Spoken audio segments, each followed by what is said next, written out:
আমার নাম সাইন, আমি কলেজে ইন্টারমিডিয়েট ফার্স্ট ইয়ারে পড়ি। আমাদের ছোট পরিবার। আমি আর আমার মা সোনালি। আমার বাবা বিদেশে থাকে। আমার জন্মের আগেই একবার দেশে এসেছিল। তারপর মায়ের সঙ্গে বিয়ে হল। আর তারপর আবার চলে গেল। তারপর থেকে আর কোনোদিন ফেরেনি। শুধু টাকা পাঠায়। মা আমাকে অনেক কষ্টে মানুষ করেছে ভালোবাসা দিয়ে। মায়ের বয়স এখন 40 ছুঁই ছুঁই। কিন্তু মাকে দেখলে বোঝা যায় না। মায়ের মুখ শরীর চোখের ভাষা এমন একরকম টান আছে, যেটা যেকোনো পুরুষকে মোহিত করতে পারে। আমি যত বড় হচ্ছিলাম, মাকে দেখে আমার মধ্যে এক অজানা অনুভব জন্ম নিচ্ছিল। মা শুধু আমার মা না, ও একজন নারীও। মাঝে মাঝে মা বলতো শরীরটা ভালো লাগছে না, মাথা ঘোরে, গা কাঁপে। আমি বলতাম চলো মা, তোমাকে ডাক্তারের কাছে নিয়ে যাই। মা একটু চুপ করে থাকত। তারপর একদিন বল, হ্যাঁ সায়ন, আমাকে দেবাংশুর কাছে নিয়ে চল। আমি অবাক হয়ে বললাম, কে এই দেবাংশু? মা বল, কলেজের সময়কার বন্ধু। এখন বড় ডাক্তার হয়েছে। ওর চেম্বারে গিয়ে ভালো চিকিৎসা করালে উপকার হবে। আমি বললাম ঠিক আছে মা। পরদিন মাকে নিয়ে গেলাম দেবাংশুর চেম্বারে। ঢুকেই বুঝতে পারলাম মা আর ডাক্তার চেনা মুখে হাসি, চোখে আলাদা চাহনি। দেবাংশু বলল, কেমন আছো সোনালি? মা হালকা হাসল, বলল, আগের মতোই, শরীরটা ভালো নেই। তখন দেবাংশু আমার দিকে তাকিয়ে বলল, সায়ন, তুমি একটু দোকান থেকে কিছু জিনিস কিনে আনো। আমি বেরিয়ে গেলাম, কিন্তু ভেতরটা ছটফট করতে লাগল, যেন কিছু একটা হচ্ছে।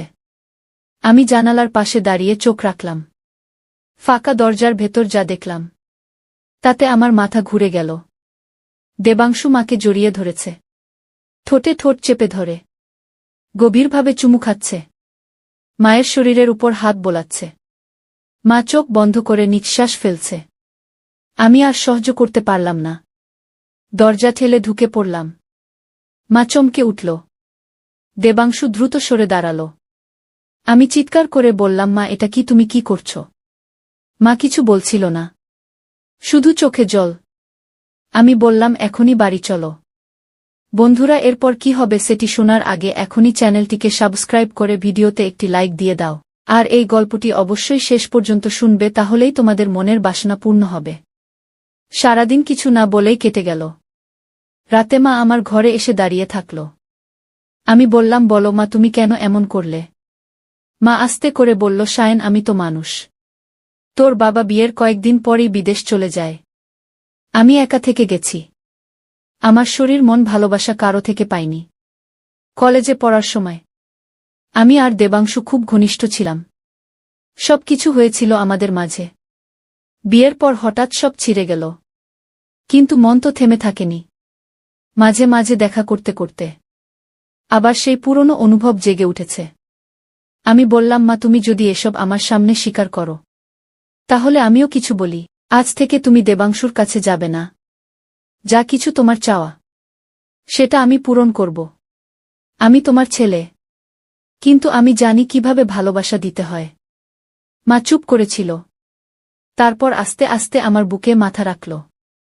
বলল, যদি তুই আমার সব চাওয়া পূরণ করতে পারিস, তাহলে আমি শুধু তোর হয়ে থাকব।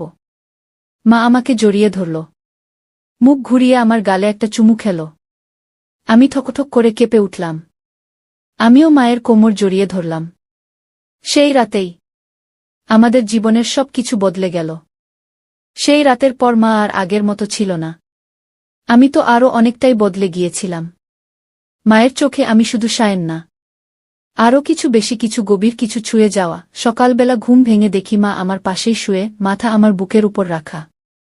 মায়ের চুলগুলো এলোমেলো হয়ে আছে, আর মুখে এক ধরনের শান্তি, যেটা আমি কখনো দেখিনি। আমি আস্তে করে ওর চুলে হাত বোলাতে বোলাতে বললাম, মা, ওঠো, সকাল হয়ে গেছে।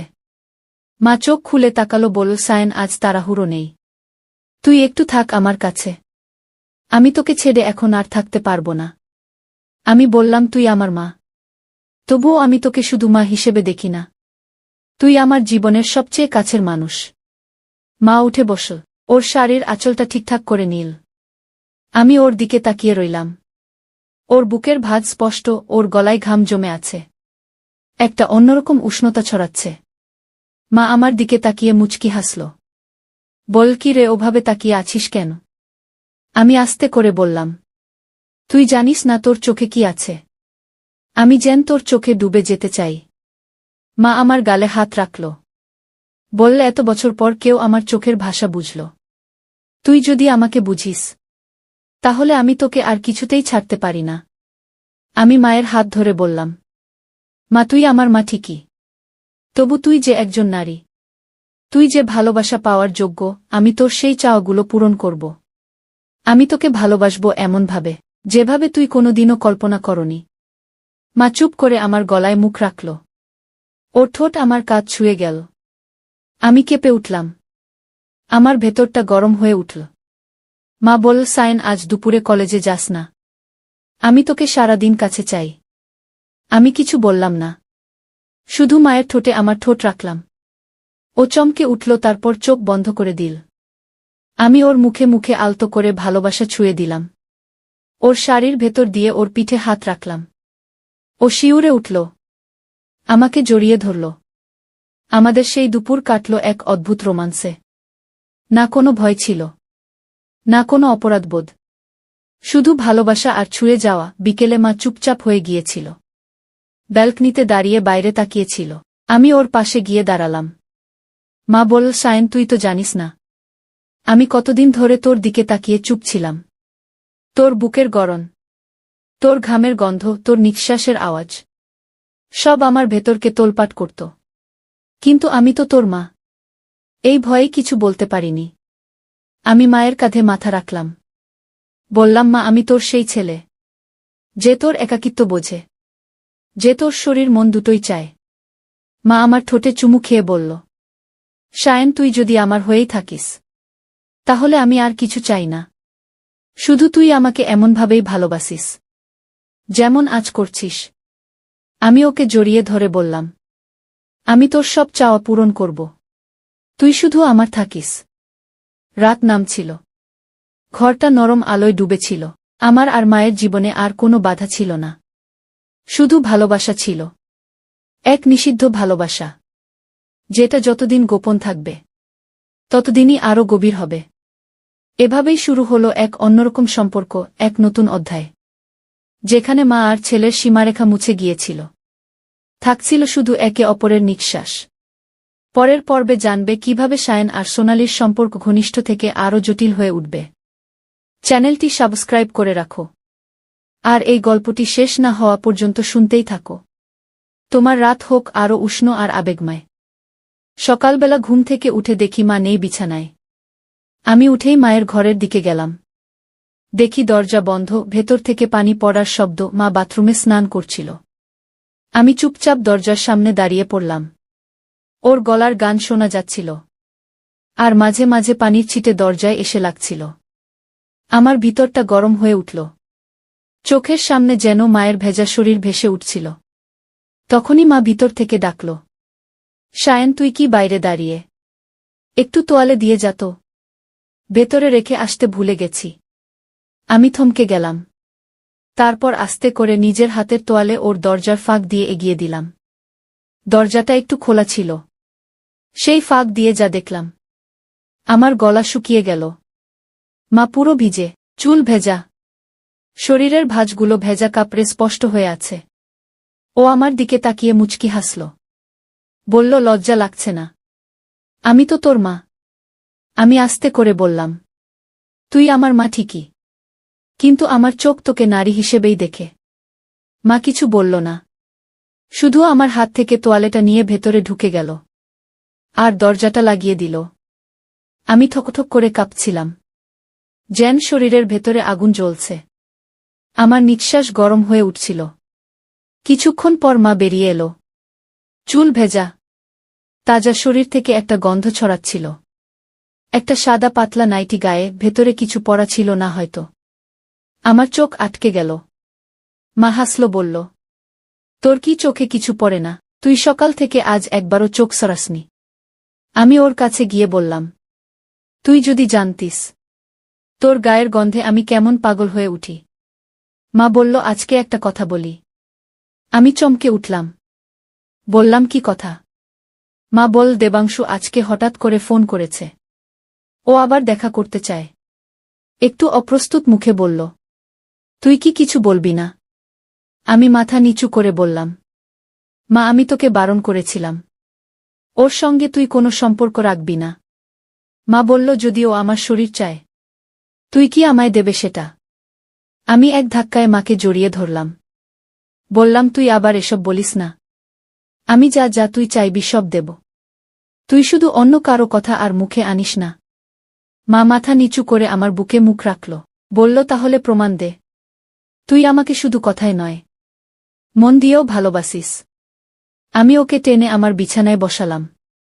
ওর মুখে এক অদ্ভুত প্রশান্তি। আমি মায়ের ঠোঁটে হালকা চুমু খেলাম। ও চোখ বন্ধ করল। ওর হাত আমার পিঠে চেপে বসল। আমাদের সেই দুপুরটা এক নীরব রোমাঞ্চে ভরে উঠল। কোনো শব্দ ছিল না, শুধু নিঃশ্বাস, শুধু গন্ধ আর দুইটা শরীরের মাঝে তৈরি হওয়া এক নিষিদ্ধ আলোর ছায়া। সেই দুপুরের পর মা একদম চুপচাপ হয়ে গিয়েছিল। আমি বুঝতে পারছিলাম ওর মন কেমন যেন দ্বিধায় ডুবে গেছে। আমাদের সম্পর্কটা হঠাৎ করে এত গভীর হয়ে উঠবে, মা হয়তো তা ভাবেনি। আমি ওর পাশে গিয়ে বসলাম। ওর হাত ধরলাম। ও কিছু বলছিল না, শুধু জানালার বাইরে তাকিয়েছিল। চোখের কোণ ভিজে যাচ্ছিল। আমি বললাম, মা কিছু বলছিস না কেন? তুই আমার কাছে এত দূরে কেন মনে হচ্ছে? মা আস্তে করে বলল, শায়ন, আমি একটা ভুল করে ফেলেছি। আমি তোকে এত কাছে টেনে এনেছি, যেখানে আর ফিরতে পারব না। তুই আমার ছেলে। এই সমাজ, এই পৃথিবী আমাদের মেনে নেবে না। আমি বললাম, মা তোকে ভালোবেসে যদি ভুল হই, তাহলে আমি সেই ভুল করতেই রাজি। মা আমার দিকে তাকিয়ে বলল, তুই জানিস না আমি ভিতরে ভিতরে কতটা কাঁদছি। তুই তো আমার রক্ত, তোর স্পর্শে আমি কাঁপে উঠি। কিন্তু সেই কাঁপা আনন্দে নাকি পাপে, তা আমি বোঝার আগেই তোকে কাছে টেনে নিয়েছি। আমি ওর মুখে আঙুল দিয়ে বললাম, চুপ কর মা। তুই যা করেছিস সেটা পাপ না। ভালোবাসা যদি পাপ হয় তাহলে আমি সেই পাপে ডুবে থাকতে চাই। ঠিক তখনই কলিং বেল বেজে উঠল। মা চমকে উঠল। আমি দরজা খুলে তাকিয়ে দেখি দেবাংশু দাঁড়িয়ে, চোখে চশমা, হাতে ওর পরিচিত ডাক্তারি ব্যাগ, মুখে সেই চেনা হাসি। দেবাংশু বলল, শায়ন, তোমাদের দেখতে ইচ্ছে হলো তাই চলে এলাম। সোনালি কেমন আছো? মা থমকে দাঁড়িয়ে কিছু বলল না। আমি বললাম, আপনি এখানে হঠাৎ? দেবাংশু বলল, পুরনো বন্ধু বলে কথা। একটা বন্ধুর শরীর খারাপ শুনে তো আর চুপ করে থাকা যায় না। মা বলল, এসো ভিতরে। দেবাংশু আমার দিকে তাকিয়ে বলল, তুমি যদি কিছু মনে না করো আমি একটু সোনালির সঙ্গে আলাদা কথা বলি। আমি কিছু বললাম না। মা আর ও ভিতরের ঘরে গেল। আমার বুকটা কেঁপে উঠল। আমি জানালার পাশে গিয়ে দাঁড়ালাম। ভেতর থেকে কথার আওয়াজ ভেসে আসছিল। দেবাংশু বলছিল, সোনালি, তুই তো আমার খুব আপন ছিলি। তুই কি এখনো আমাকে ভুলতে পারো? মা বলছিল, দেবাংশু, অনেক কিছু বদলে গেছে। আমার জীবন এখন অন্য পথে। দেবাংশু বলল, তুই তো জানিস আমি তোকে কতটা ভালোবাসতাম। তুই কি এখনো একা? মা একটু চুপ করে বলল, না, আমি একা না। আমার পাশে এখন এমন একজন আছে, যে আমার নিঃশ্বাসেরও খেয়াল রাখে। দেবাংশু একটু চুপ করে রইল। বলকে সেই ভাগ্যবান? মা বলল, যার জন্য আমি আবার বাঁচতে শিখেছি। তোর জানার দরকার নেই। এই সময় আমি ঘরে ঢুকে পড়লাম।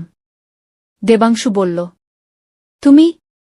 আমি বললাম, হ্যাঁ, আমি আর মা একে অপরকে ভালোবাসি। আপনি দয়া করে এখনই বেরিয়ে যান। দেবাংশুর আগে মুখ শক্ত করে উঠে গেল আর বলল, তোমরা দুজন পাগল। এই পাপের আগুনে একদিন পুড়ে যাবে। আমি দরজা বন্ধ করে মাকে জড়িয়ে ধরলাম। মা বলল, তুই সব শুনে ফেললি? আমি বললাম, হ্যাঁ মা, তুই আমার। আমি তোকে ছাড়া থাকতে পারবো না। আজ থেকে শুধু তুই আর আমি, কেউ না, কেউ কিছু না। মা চোখ বন্ধ করে আমার ঠোঁটে চুমু খেল আর বলল, আজ রাতে তুই আমায় এমন করে কাছে রাখ যেন কাল কিছুই থাকে না, থাকে শুধু আমাদের ভালোবাসা। সেই রাতটা ছিল আমাদের জীবনের এক চরম মোড়।